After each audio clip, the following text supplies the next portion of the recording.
Hey everyone, it's Justin and I'm so excited to be back with a new video today. I'm going to be sharing a few Dollar Tree DIYs that I created. I'm so in love with them. They kind of have like that vintage vibe, which I've really been digging lately. And I'm also super excited to share a fun little surprise later on in the video, so make sure you keep on watching and you don't miss it. And with that being said, let's go ahead and dive right into the projects. Okay, so for this first project, I picked up one of these little boards from Lowe's. They're just under $3, and also these hooks and these sticker decals are from the Dollar Tree. I also picked up this Rust-Oleum Camouflage green. I love this color. There's also a couple other colors that they offer. They're very earthy, and I just think that they have such a nice vibe. So for this first project, what we want to do is just cut those sticker decals into little strips.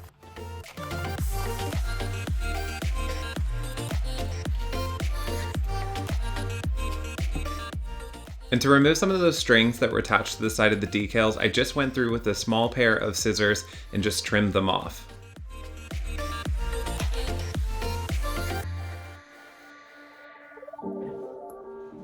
With the strips cut, what we're going to do is go ahead and peel them off and start attaching them to the board. We're going to try to create almost like a beaded effect on the outer edge of the board.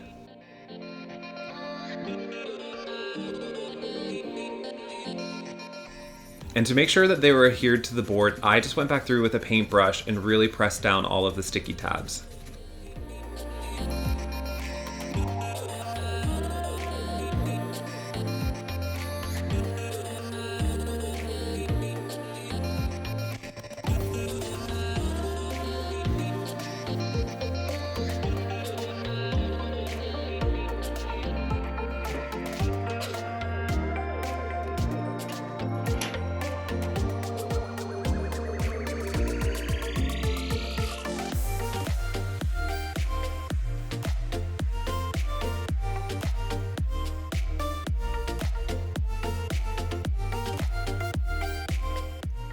And as you can see, I just went all the way around the outside of the board. And the nice thing is that you don't really need any extra glue because these do adhere pretty well.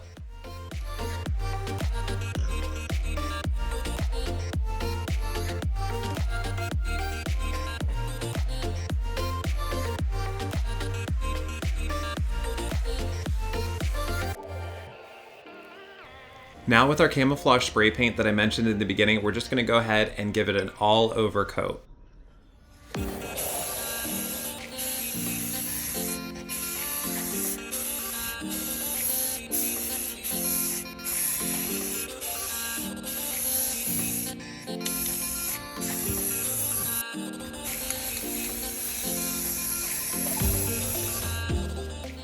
And now with these little hooks from the Dollar Tree, you get 5 of these in a pack, and I'm only going to use 4 for this project, but I'm going to give them an all-over coat of spray paint with this Satin bronze from Rust-Oleum. I love this color. I saw my friend Erica from Peony and Honey use it on Instagram, and I just love the way it looked.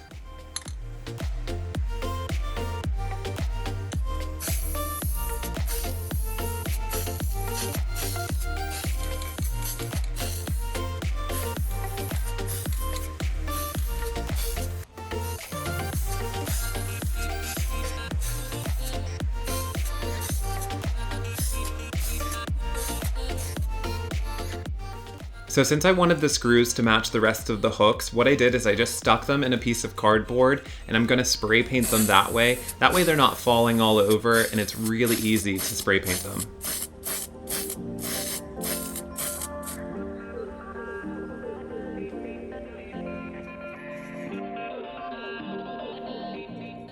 Once the board has dried, the way I'm going to attach it to the wall is by installing 2 D hooks on the back. I picked these up from Lowe's. They were actually part of a picture hanging kit, and I'm just going to go ahead and screw them into the back of the board.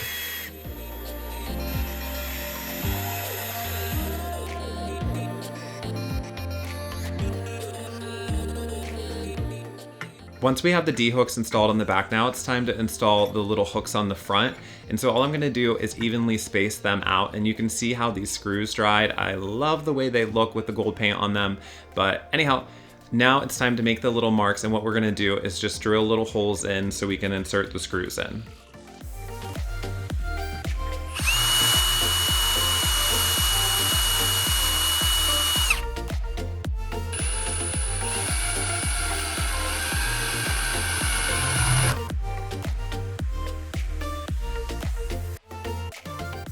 And once you have the hooks installed on the front, that's it. I love the way this looks. I love these colors together, and I definitely think it fits in with that vintage vibe.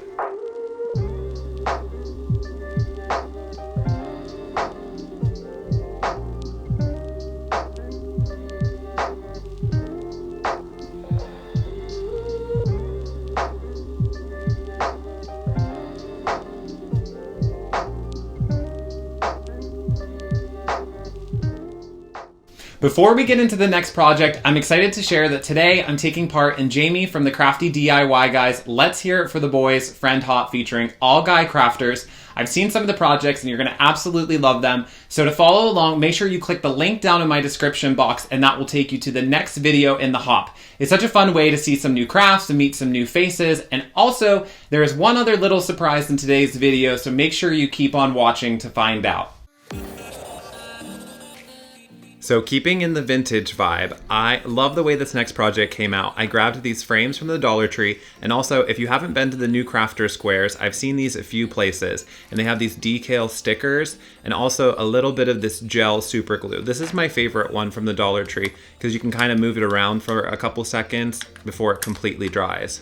And to start with, I just removed the rhinestone from the front of the sticker, and I'm just gonna use this sticker by itself. So to attach it, it will stick a little bit, but to make sure it really bonds on there, I went ahead and covered the back of it in super glue. And now you're gonna place it on the frame and firmly hold it for about 30 seconds or long enough for the glue to dry.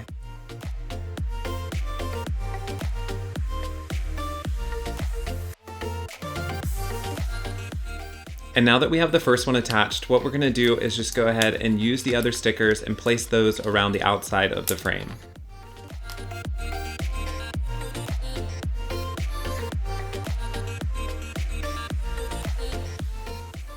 And for these larger ones, just wrap them around the outside of the frame, and I kind of like the way it gives it a little bit more detail that way. But like I said, they will adhere, just hold them in place for a couple seconds. And for the sides, I wanted some smaller ones, so I just took one of the larger ones, cut it in half, and then glued those pieces down.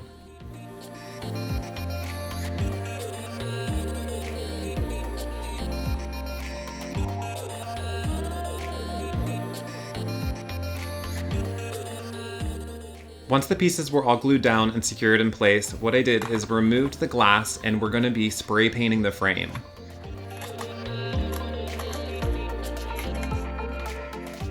Using that same satin bronze Rust-Oleum spray paint from the beginning of the video, we're gonna go ahead and give the entire frame an all-over coat.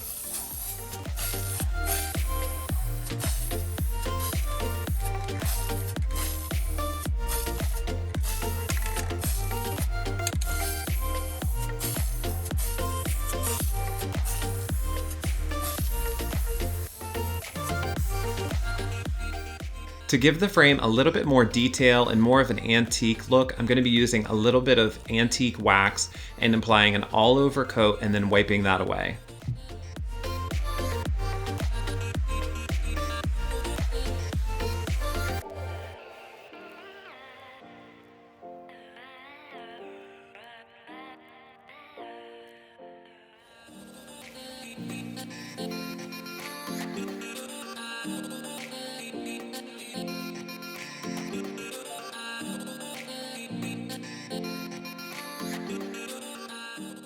Fun fact, you only need about half that amount of wax. I definitely put way too much on. It still came out exactly the way I imagined it, but just so you know, you only need about half of that amount.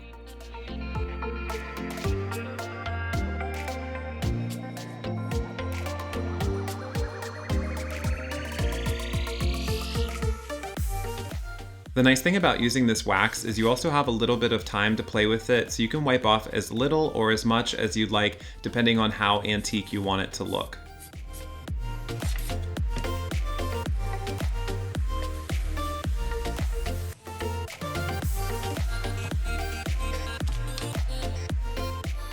Once the frames have dried, I added back in the glass and also the matting it came with, and I attached them to the wall with these command hooks. I love using these things. There's no need to put holes all over the wall, and they hold really well.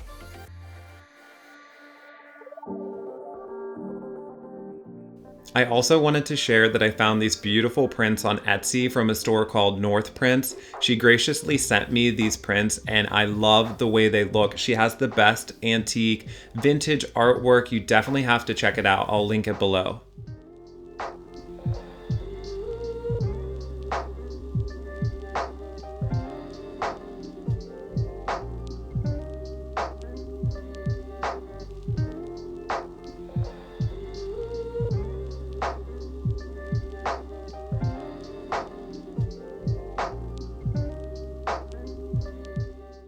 I hope you're enjoying the project so far. If you're new here, I just wanted to take a second and introduce myself a little bit more. I'm Justin. I do a whole bunch of different Dollar Tree DIYs and thrift flips. I definitely have a passion for creating home decor on a budget. I love to share them here on my YouTube and also on my Instagram. If you want to check that out, you can follow me at Justin Ray.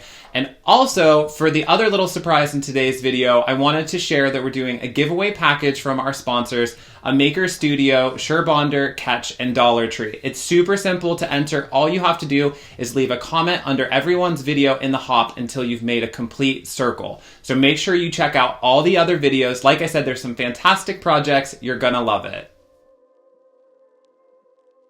So now for the last project. I was so excited when I finally found one of these little vases. I love the shape of them. I've seen so many different people use them in different ways, and I thought I'd give it a little update myself. So starting, I just took a little bit of nail polish remover on a cotton ball and removed all of the painted on spots.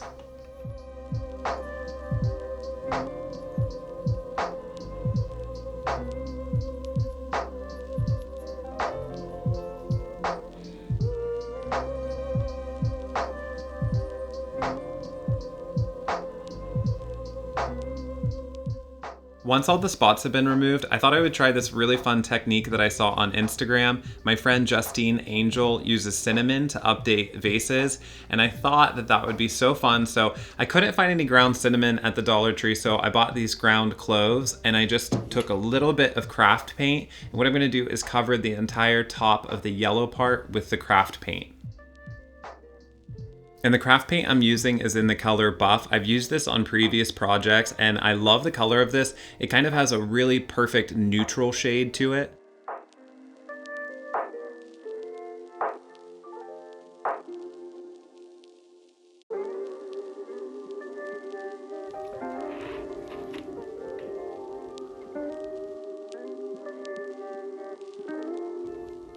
And now once you have the entire top covered, we're gonna take those ground cloves and start sprinkling them over top of the wet paint.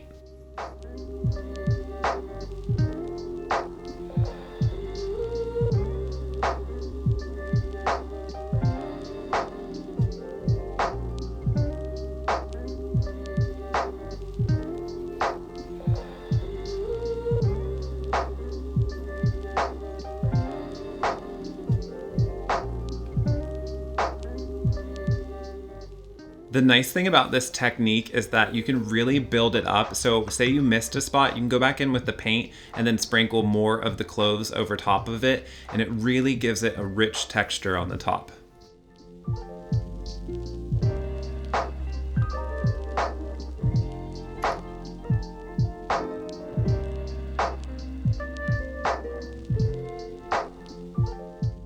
And also, if you do try this technique, just throw a plate underneath and it'll catch all the extra ground cloves. And that way you can pick those up and use those and you're not wasting any.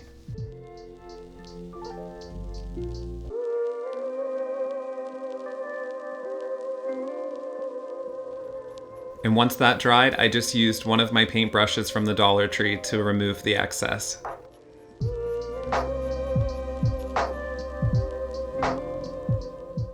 And that's it. I love this technique. I can't wait to try it out on more vases. I love the neutral tones and how you get a really earthy texture. I just love the way this looks.